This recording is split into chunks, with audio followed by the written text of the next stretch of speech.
नमस्कार। आज हम बात कर रहे हैं जीवन के बिल्कुल बुनियादी केमिकल लेवल की। मतलब जो चीजें हम सबको बनाती हैं। हाँ, सोचिए ना, हर जीवित कोशिका वो असल में केमिकल्स का एक तरह का कॉम्प्लेक्स मिक्सचर है। कार्बन, हाइड्रोजन, ऑक्सीजन, नाइट्रोजन, ये तो मुख्य हैं ही। और यही तत्व जुड़कर जीवन के अणु बनाते हैं, है ना, जिन्हें हम बायोमोलिक्यूल्स कहते हैं। बिल्कुल, बायोमोलिक्यूल्स, जैसे कि कार्बोहाइड्रेट्स, प्रोटीन्स, लिपिड्स और न्यूक्लिक एसिड्स। तो आज हम इन अणुओं की दुनिया को थोड़ा और गहराई से समझेंगे। ये कैसे काम करते हैं और कैसे जीवन को मुमकिन बनाते हैं। हाँ, देखिए, इन बायोमोलिक्यूल्स को समझने के लिए वैज्ञानिक एक बड़ा ही दिलचस्प तरीका इस्तेमाल करते हैं। क्या तरीका है? वो क्या करते हैं, कोई भी जीवित टिश्यू लेते हैं, मान लीजिए लिवर का टुकड़ा या कोई पत्ती, उसे लेकर ट्राइक्लोरो एसिटिक एसिड के साथ पीस देते हैं, बिल्कुल महीन। ओके, एसिड के साथ पीस दिया, फिर उसे छानते हैं। तो छानने पर दो तरह के हिस्से मिलते हैं। एक वो जो एसिड में घुल जाता है, उसे कहते हैं एसिड सॉल्युबल पूल या फिल्ट्रेट। इसमें छोटे अणु होते हैं। छोटे अणु मतलब बायो माइक्रोमोलिक्यूल्स, जिनका वजन आप कह सकती हैं करीब 18 से 800 डाल्टन्स के बीच होता है, काफी छोटे। समझ गया, 18 से 800 डाल्टन्स। और दूसरा हिस्सा जो घुलता नहीं? हाँ, दूसरा हिस्सा होता है एसिड इनसॉल्युबल फ्रैक्शन। इसे रिटेंटेट भी कहते हैं, मतलब वो अवशेष जो छन्नी पर रह गया। इसमें मिलते हैं बड़े अणु। बायोमैक्रोमोलिक्यूल्स। एग्जैक्टली, बायोमैक्रोमोलिक्यूल्स। इनका मॉलिक्यूलर वेट 10,000 डाल्टन्स या उससे भी कहीं ज्यादा होता है। तो ये तरीका साइज के हिसाब से अणुओं को अलग कर देता है। हाँ बिल्कुल, कौन एसिड में घुलेगा और कौन नहीं, ये उनके साइज पर निर्भर करता है। पर यहाँ एक मजेदार बात है लिपिड्स को लेकर। हाँ, आपने शुरू में इशारा किया था, लिपिड्स के साथ क्या खास है? देखिए, लिपिड्स का अपना मॉलिक्यूलर वेट तो 800 डाल्टन से कम ही होता है, तो टेक्निकली तो वो माइक्रोमोलिक्यूल्स हुए। हाँ, परिभाषा के हिसाब से तो छोटे हुए। लेकिन जब हम सेल को पीसते हैं तो जो सेल मेम्ब्रेन या दूसरी मेम्ब्रेन्स होती हैं वो टूट जाती हैं, और टूटकर पानी में न घुलने वाली छोटी छोटी थैलियां, जिन्हें वेसिकल्स कहते हैं, वो बना लेती हैं। अच्छा, वेसिकल्स, थैली जैसी। हाँ, और क्योंकि ये पानी में अघुलनशील होती हैं, ये एसिड इनसॉल्युबल फ्रैक्शन में चली जाती है, मतलब बड़े अणु वाले हिस्से में, रिटेंटेट में। ओह, तो साइज में छोटे होकर भी वो मिलते बड़ों के साथ हैं, सिर्फ इस वेसिकल बनने की वजह से। बिल्कुल, इसीलिए सख्ती से कहें तो वो बायोमैक्रोमोलिक्यूल्स नहीं है, पर एनालिसिस में वो उसी फ्रैक्शन में मिलते हैं। ये वाकई दिलचस्प है। चलिए, अब इन मुख्य बड़े खिलाड़ियों यानी बायोमैक्रोमोलिक्यूल्स पर आते हैं। ये असल में हैं क्या काम करते हैं? हाँ, तो ये मुख्य रूप से 4 तरह के पॉलीमर्स हैं। पॉलीमर्स मतलब छोटी छोटी इकाइयों, जिन्हें मोनोमर्स कहते हैं, उनकी लंबी चेन। ओके, पॉलीमर्स जैसे? सबसे पहले और शायद सबसे विविध हैं प्रोटीन्स। ये अमीनो एसिड्स की लंबी चेन होती हैं, और ये अमीनो एसिड्स आपस में पेप्टाइड बॉन्ड से जुड़े होते हैं। अमीनो एसिड्स की चेन जी, पेप्टाइड बॉन्ड से जुड़ी हुई, ठीक है। और प्रोटीन की संरचना के आप कह सकती हैं 4 लेवल होते हैं स्ट्रक्चर के। 4 लेवल्स, वो कैसे?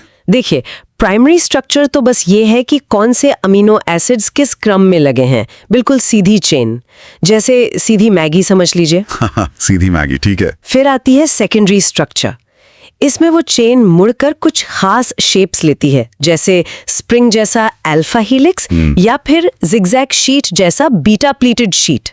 ये हो गई, मान लीजिए, कटोरी में उलझी हुई मैगी। ओके, उलझी मैगी। और तीसरा है टर्शरी स्ट्रक्चर। इसमें ये पूरी मुड़ी हुई चेन अपने ऊपर ही और लिपट जाती है और एक 3D शेप बनाती है। अक्सर इसे हॉलो वुलन बॉल यानी खोखले ऊनी गोले जैसा कहा जाता है। समझिए टिफिन में जम गई ठंडी मैगी। अच्छा, एक 3D गोला। हाँ, और यही 3D शेप प्रोटीन का फंक्शन तय करता है, जैसे किसी एंजाइम की एक्टिव साइट कैसी होगी या एंटीबॉडी कैसे पकड़ेगी किसी चीज को। और क्वाटर्नरी स्ट्रक्चर, चौथा लेवल? क्वाटर्नरी स्ट्रक्चर तब होती है जब एक से ज्यादा ऐसी 3D चेन पॉलीपेप्टाइड एक साथ मिलके काम करती हैं, जैसे हीमोग्लोबिन में होता है, उसमें 4 चेन्स होती हैं। ये हो गई दोस्तों में बांटी हुई मैगी। समझ गया, प्राइमरी, सेकेंडरी, टर्शरी, क्वाटर्नरी। और ये प्रोटीन्स करते क्या हैं शरीर में? अरे बहुत सारे काम। बॉडी का स्ट्रक्चर बनाते हैं, जैसे त्वचा और हड्डियों में कोलेजन होता है। चीजों को सेल के अंदर बाहर ट्रांसपोर्ट करते हैं, और सबसे जरूरी एंजाइम्स के रूप में काम करते हैं, जो केमिकल रिएक्शंस को तेज करते हैं। ठीक है, प्रोटीन हो गए। दूसरे बड़े अणु कौन से हैं? दूसरे हैं पॉलीसैकेराइड्स। ये असल में कार्बोहाइड्रेट्स का ही एक रूप है। Carbohydrates, okay. ये मोनोसैकेराइड्स यानी सिंपल शुगर्स जैसे ग्लूकोज, उनकी लंबी चेन होती हैं और ये आपस में ग्लाइकोसिडिक बॉन्ड से जुड़ी होती हैं। जैसे मोतियों की माला। बिल्कुल। एक मोती हुआ मोनोसैकेराइड, कुछ मोतियों की छोटी माला ओलिगोसैकेराइड और सैकड़ों हजारों मोतियों की लंबी माला हुई पॉलीसैकेराइड। और इनका काम? इनका मुख्य काम है एनर्जी स्टोर करना, जैसे पौधे स्टार्च के रूप में करते हैं और जानवर ग्लाइकोजन के रूप में, या फिर स्ट्रक्चरल रोल, जैसे पौधों की सेल वॉल में सेल्यूलोज होता है। एनर्जी स्टोरेज और स्ट्रक्चर, समझ गया। तीसरा प्रकार? तीसरे हैं न्यूक्लिक एसिड्स, यानी हमारे डीएनए और आरएनए। हाँ, ये तो बहुत महत्वपूर्ण है। बिल्कुल, ये न्यूक्लियोटाइड्स की लंबी चेन है और ये न्यूक्लियोटाइड्स आपस में फॉस्फोडाइस्टर बॉन्ड से जुड़े होते हैं। न्यूक्लियोटाइड्स, उनमें क्या होता है? हर न्यूक्लियोटाइड में 3 चीजें होती हैं।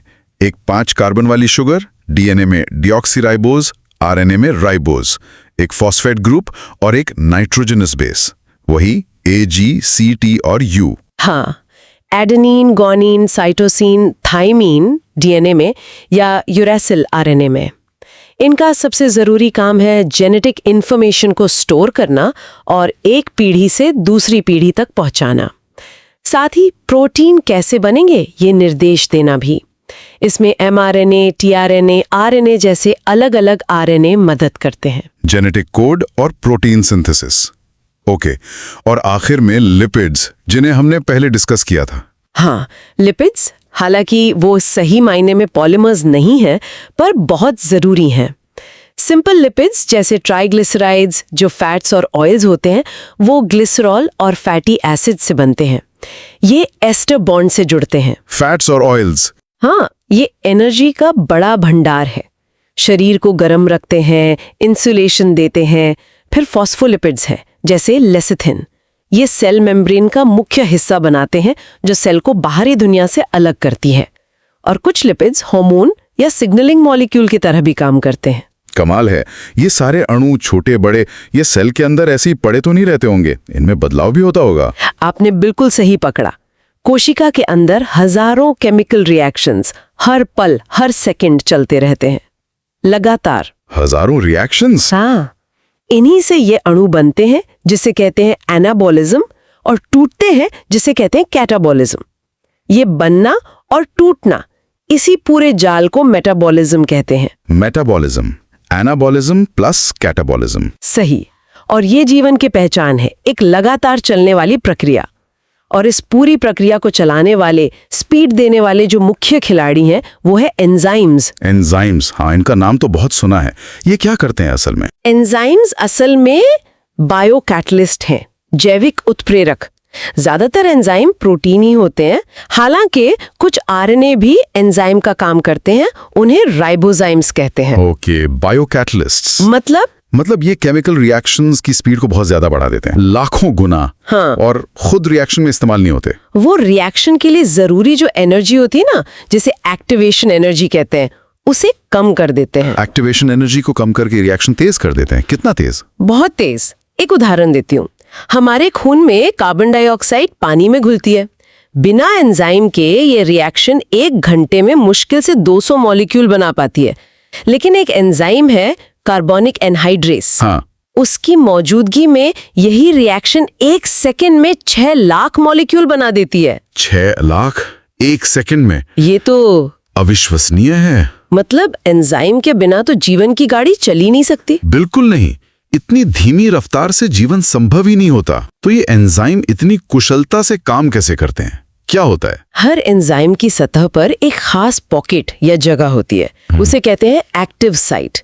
ये बिल्कुल ताले चाबी जैसा सिस्टम है। ताला चाबी? हाँ, एक्टिव साइट हुई ताला, और जिस मॉलिक्यूल पर एंजाइम काम करता है उसे कहते हैं सबस्ट्रेट, वो हुई चाबी।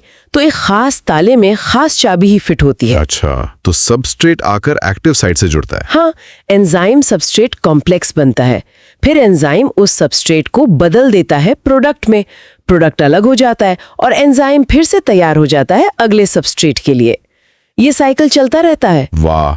और क्या इनकी एक्टिविटी पर किसी चीज का असर पड़ता है? हाँ बिल्कुल, तापमान और पीएच बहुत महत्वपूर्ण है।